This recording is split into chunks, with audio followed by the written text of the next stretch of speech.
आज हम बनाएंगे बेसन के लड्डू, जो कि मैं बिल्कुल हलवाई स्टाइल आपको बनाना बताऊंगी।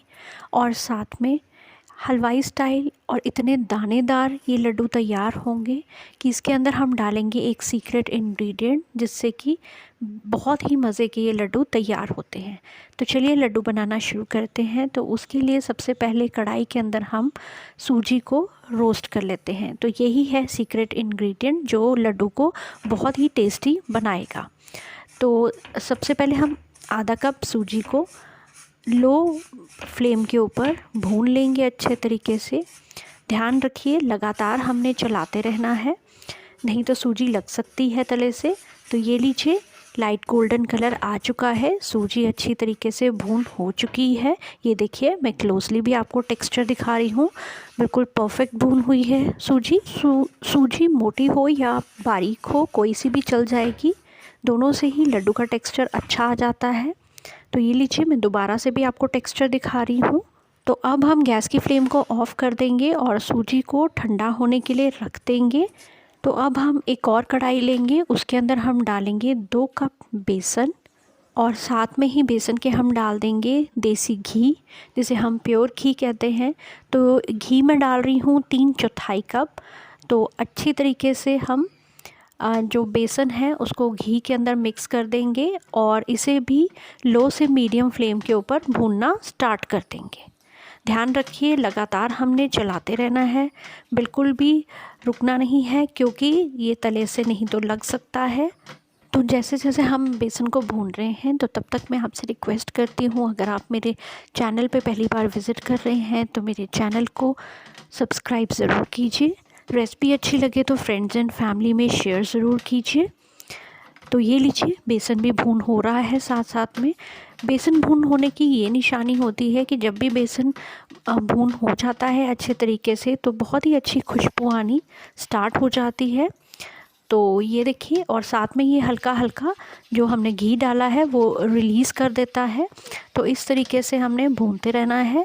ध्यान रखिए हमने इसको गोल्डन करना है। तो अब ये गोल्डन हो चुका है बेसन, तो हमने अब जो सूजी भून के रखी थी वो बीच में अब हम इसे डाल देंगे और अच्छी तरीके से सूजी को भी हम हल्का सा बेसन के साथ भून लेते हैं। तो ये लीजिए, वैसे तो सूजी भुनी हुई थी, लेकिन थोड़ा सा इस तरीके से डालने से ज़रा अच्छे तरीके से भून हो जाती है सूजी।